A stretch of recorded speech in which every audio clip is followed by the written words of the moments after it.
방송이 업로드되는 시점을 기준으로 해서 우리 친구들이 새 학년에 올라가고 새 학교에 올라가는 시작점이 됩니다. 지금 코로나 때문에 여러 가지 분주한 상황이고 마음 가운데 어려움이 있는 상황이긴 하지만 우리 새 학년 또 새 학기를 시작하는 우리 아이들에게 응원의 힘을 불러 넣어주고 싶습니다. 경계를 걷는 모든 친구들 새 학년 새 시작을 응원합니다.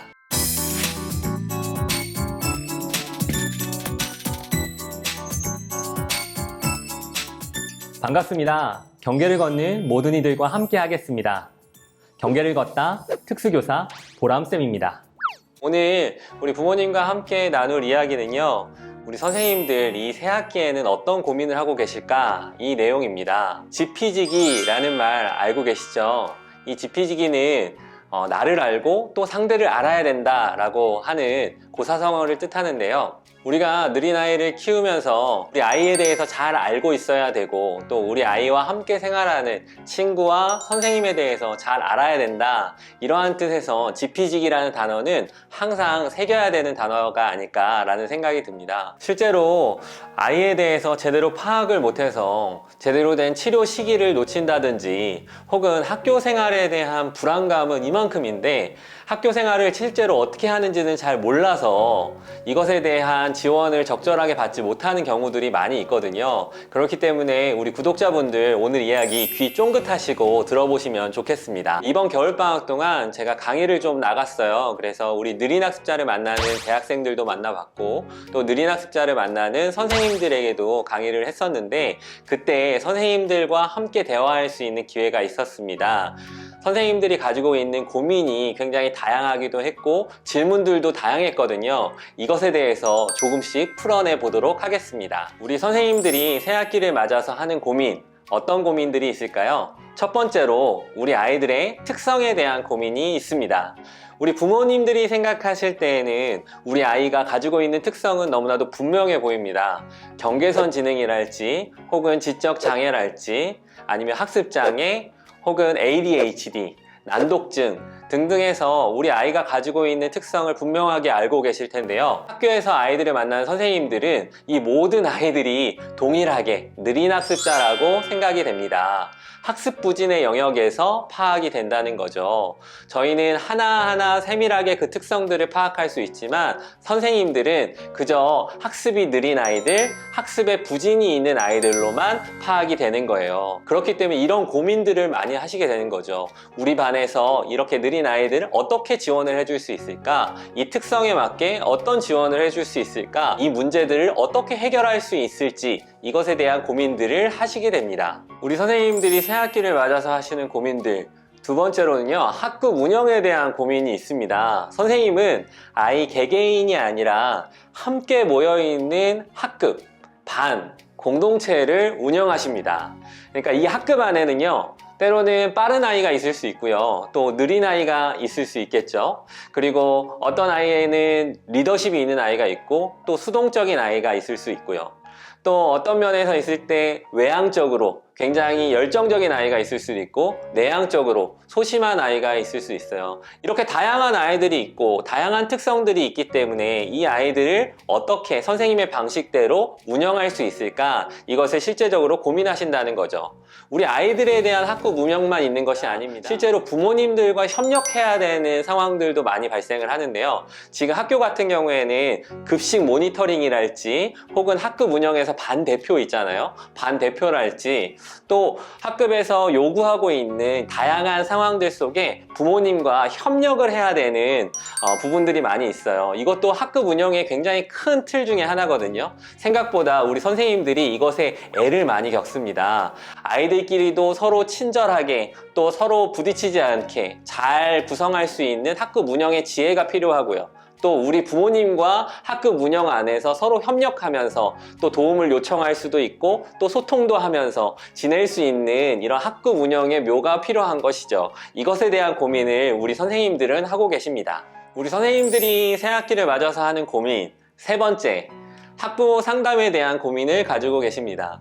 우리 부모님들은 학교 번호로 전화가 오면 어떤 마음이 드세요? 가슴이 콩닥콩닥 하시죠? 어떤 문제가 있는 것 아닌가? 혹은 학교에서 들려오는 소식이 나쁜 소식이면 어떠나 하는 생각들 때문에 힘들어 하실 때가 많이 있는데요. 사실 선생님들도 그렇습니다. 학부모님들의 전화가 왔을 때 좋은 이야기면 좋겠지만 좋지 않은 이야기가 들리면 어떡하나, 민원 전화면 어떡하나, 혹은 다른 학급 아이들을 생각하지 않는 우리 아이만 생각하는 이기적인 요구가 들어오면 어떡하나 하는 염려들이 굉장히 많이 있어요. 그래서 선생님들이 이렇게 학부모님들과 상담을 할 때 느껴지는 부담감도 굉장히 크다는 거 이해해 주셨으면 좋겠어요.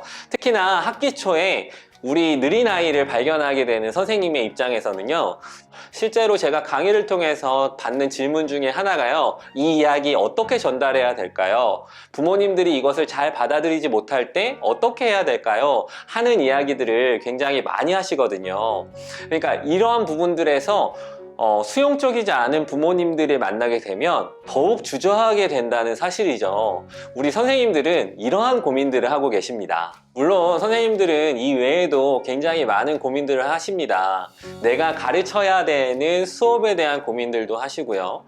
또 내가 맡은 업무들은 어떻게 할 것인가, 동료, 교사, 옆반 선생님과는 어떤 관계를 맺어야 될 것인가 하는 그런 여러 가지의 고민들을 많이 하시는데요. 제가 특별히 이 세 가지를 손꼽은 거는요, 우리 어머님들과 직접적으로 연관되어 있는 부분이기 때문이에요. 그래서 우리 어머님들이 이 부분들을 이해하시고 반대로 잘 활용만 하신다면 학교 생활 중에 선생님과 안정적인 관계를 맺으실 때 굉장히 중요한 팁이 되실 거예요. 그럼 제가 어떻게 잘 풀어나갈 수 있는지 한번 이야기해 드릴게요. 첫 번째 고민, 우리 아이들의 특성에 대한 고민이죠. 저희는 아이들의 특성을 제대로 아는 것부터 시작해야 됩니다.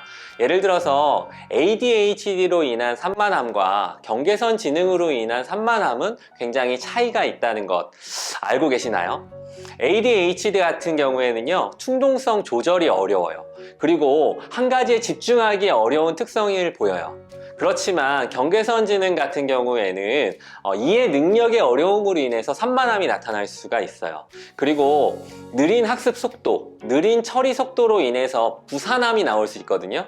이 부산함을 산만함으로 착각하실 수가 있어요. 그렇기 때문에 이 두 가지가 제대로 구분되어 있지 않으면 경계선 지능으로 인한 산만함인데도 불구하고 ADHD의 방법론을 사용하신다는 거죠. 그럼 적절하지 않은 방법들이 나타나겠죠. 뿐만 아니라 난독증을 가지고 있는 친구들의 경우에는요, 책을 읽는 것 자체에 클리닉적인 요소들이 필요하거든요. 이때 책을 많이 읽히시겠다고, 문해력의 향상을 시키시겠다고 이제 독서 클리닉을 많이 시키시게 되면 적절한 방법들이 되지 않아요. 그렇기 때문에 우리 선생님에게는요, 우리 아이의 특성이 어떤지에 대해서 명확하게 알려주는 것이 필요하겠습니다. 우리 부모님들이 우리 아이의 특성을 제대로 알고 계신다고 했잖아요. 그렇기 때문에 학기 초에 우리 아이에게는 이런 특성이 있습니다. 우리 아이는 이런 약물을 복용하고 있습니다. 우리 아이에게는 이런 지도 방법이 효과적입니다. 라는 부분들을 알려주신다면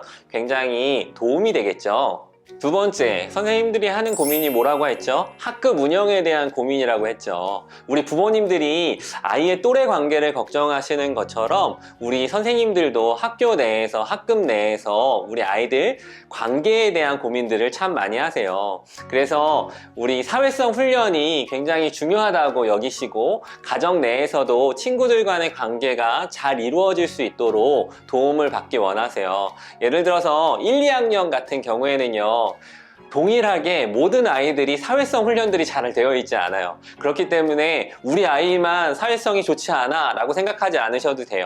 모든 아이들이 동일하거든요. 자기만 알고 또 친구와 어떻게 좋은 관계를 맺어야 될지 모르기 때문에 이 부분에 대해서 학습을 많이 시켜주세요. 그리고 규칙과 규율과 상대방을 배려하는 방법에 대해서 많이 훈련해 주시기 때문에 이 부분들을 같이 보조해 주시는 역할들을 해주시면 되고요. 중고등학교 정도 되면 이제 또래 문화와 또래 관계들이 굉장히 중요한 역할들을 하게 되거든요. 이럴 때 이제 아이들하고 상황극을 해보신다거나 혹은 아이들의 관계를 밀접하게 보시면서 친구 관계에 접근하는 방법이랄지, 혹은 그 또래 문화, 즐겁게 즐길 수 있는 방법들을 함께 고민해 보시면 도움이 되실 수 있어요. 뿐만 아니라 선생님들이 학급 운영을 할 때 부모님과의 커뮤니케이션이 굉장히 중요하다고 했잖아요. 얼마 전에 느린 학습자 슬초 멘토 이은경 선생님과 함께 대화를 하면서 언급해 주셨던 방법 중에 하나인데, 우리 이은경 선생님께서는 녹색 어머니를 그렇게 열심히 하셨대요. 반대표도 마다하지 않으시고 또 급식 모니터링 마다하지 않으셨대요. 왜냐하면 그 활동들을 하면서 맺는 관계들 속에서 우리 아이한테 한 번이라도 긍정적인 시선으로 바라봐 주시고 한 번이라도 따뜻하게 우리 아이를 대해 주신다는 거, 그리고 우리 아이가 그때그때마다 한 번씩 눈을 마주쳤을 때 힘을 얻는 장면을 보면서 아, 내가 학교 활동에 조금 더 열심히 해야겠다 라는 마음을 먹으셨다고 합니다. 이것 또한 굉장히 좋은 팁이 될 수 있는 방법이에요. 그렇다고 해서 워킹맘으로 힘들게 일하고 계신데 그런 분들에게 이러한 부담을 짊어지고 싶은 것은 아니에요. 항상 얘기하지만 마음과 마음이 만나는 것입니다. 이러한 마음을 갖고 있습니다를 학교 안에서 잘 표현을 하시면 선생님과 원활한 관계를 맺기에 너무나도 좋은 방법이 될 수 있습니다. 마지막으로 선생님들이 하고 있는 고민 중에 하나, 학부모 상담에 대한 고민이라고 했어요. 제가 앞서서 살짝 이야기를 드렸지만 우리 부모님들도 이러한 논란에서 자유롭지 못하잖아요. 우리 아이 어디까지 오픈할 것인가.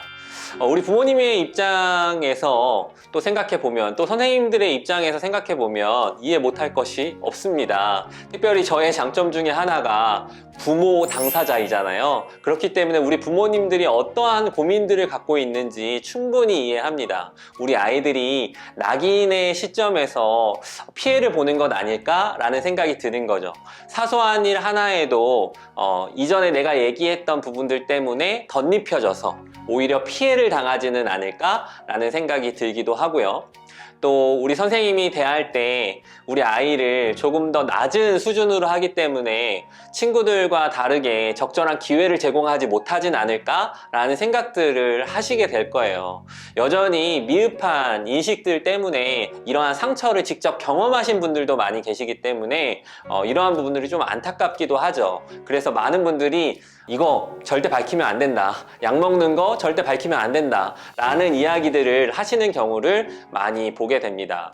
또 반면에요, 선생님들의 입장에서 어떻게 이야기하냐면요, 선생님들은 우리 아이를 혼자만 보는 게 아니잖아요. 개인만 보는 게 아니라 여러 아이들 중에 하나로 본다는 거예요. 또래 아이들의 수준이 눈앞에 훤히 보여요. 그리고 1, 2년 본 게 아니에요. 항상 보는 아이들의 수준이 보인다는 거죠. 그 안에서 떨어져 있는 아이들, 조금씩 천천히 가는 아이들의 범주는 굉장히 눈에 쉽게 띕니다. 그리고 학교에 수업만 하다 보면 3월 정도가 되면 아이들의 수준에서 팍팍 튀어나오는 것을 발견할 수 있어요. 우리 부모님들 입장에서는 3월 달에 연락이 안 왔기 때문에 아이가 잘 지내고 있는 건 아닐까라는 생각을 하실 수 있는데, 그 과정들 속에서 느린 아이를 바라보고 있는 선생님들의 마음은요, 이것을 전해야 될까? 어디까지 전해야 될까? 우리 부모님이 이것을 잘 받아들일 수 있을까? 내가 이것을 말하는 것이 맞을까? 이런 여러 가지의 고민들을 한다는 거죠. 어떤 고민이랑 비슷할까요? 우리 부모님들이 오픈할까? 하지 않을까? 라는 고민하고 비슷한 거죠. 그러면서 우리 선생님들의 입장에서는 수용적이지 않으신 부모님들에게 이러한 얘기를 선뜻 하기가 굉장히 어렵습니다. 괜히 긁어부스럼이라고 이렇게 얘기했다가 그 당혹감, 또 그 충격적인 반응으로 인해서 선생님에게 오히려 공격적인 반응들이 오면 어떡하나, 혹은 이런 문제들이 더 불거져서 부모님이 너무 낙심하시면 어떡하나, 상처받으시면 어떡하나 하는 생각들이 선생님들 입장에서도 충분히 있거든요. 그러니까 서로 조심스러워하는 거예요. 우리 부모님들 입장에서는 우리 아이가 피해받지 않을까, 낙인감에 휩싸이지 않을까, 이러한 어려움 때문에 굉장히 조심하시고요. 또 선생님들은 부모님들이 상처받지 않을까, 혹은 이것이 긁어부스럼이 되지 않을까, 이런 고민들에 조심스러워 하시고요. 이 중간 지점이 생겨나는데요, 이 중간 지점은요, 무관심으로 나타나요. 이 무관심이 나쁜 무관심이 아니라 애써서 이거에 대해서 발을 뒤져놓지 않는 거죠. 그럼 그 공간에 누가 있습니까? 우리 아이들이 있는 거예요. 우리 아이들은 그 공간 안에서 빠르게 진단받고 빠르게 적절한 대처를 받아야 되는데, 그러한 작업들이 하기 어려운 거예요. 각자 집에서 나름대로 치료를 받고요. 학교에서 나름대로 선생님들이 중재하면서 치료하는 그 수준으로 되어 있기 때문에 시너지 효과가 나지 않는 거죠. 결국에 피해는 누가? 우리 아이들이 받게 되는 것입니다. 그렇기 때문에 우리 부모님들 조금만 더 용기를 내서 우리 아이들을 오픈하시는 것이 필요하고요. 우리 선생님들, 선생님의 책임감으로 우리 아이들의 있는 그대로의 수준을 온전히 오픈해 주시는 게 우리 아이에게 도움이 된다라고 말씀드리고 싶습니다. 저는 이러한 부분 때문에 이 유튜브를 시작하게 된 거고요. 이 중간 다리의 역할 속에서 부모의 입장에서 또 교사의 입장에서 서로의 연결되는 부분들의 역할들을 했으면 좋겠다. 그런 창구를 열었으면 좋겠다라는 생각들을 갖고 있습니다. 그래서 우리 부모님들에게도 우리 선생님들에게도 이 마음들이 충분히 전달되었으면 좋겠다는 생각입니다. 우리 구독자분들 오늘 이야기 들으면서 어떠셨어요? 우리 구독자분들 중에는 우리 아이들을 가르치는 선생님들도 계시고요. 우리 구독자분들에게는 대부분이 부모님이시잖아요. 그렇기 때문에 오늘 이야기를 들으면서 여러 가지 생각이 들으셨을 것 같아요. 항상 선생님도 유형이 굉장히 천차만별이고요. 또 부모님도 유형이 천차만별이기 때문에 어떠한 내용에서 원사이드하게 정답이 정해져 있진 않아요. 각자마다 그 상황에 맞춰진 정답을 찾아가는 게 중요한 거겠죠.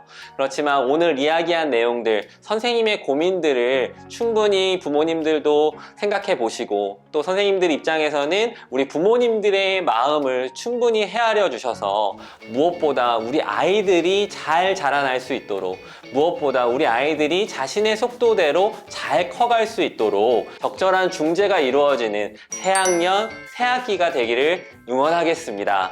그때까지 함께하는 경계를 걷다가 되겠습니다. 성장할 내일을 기대하며 여러분들과 함께 걷겠습니다. 저는 특수교사 보람쌤입니다. 좋아요와 구독은 편견 없는 사회를 앞당깁니다.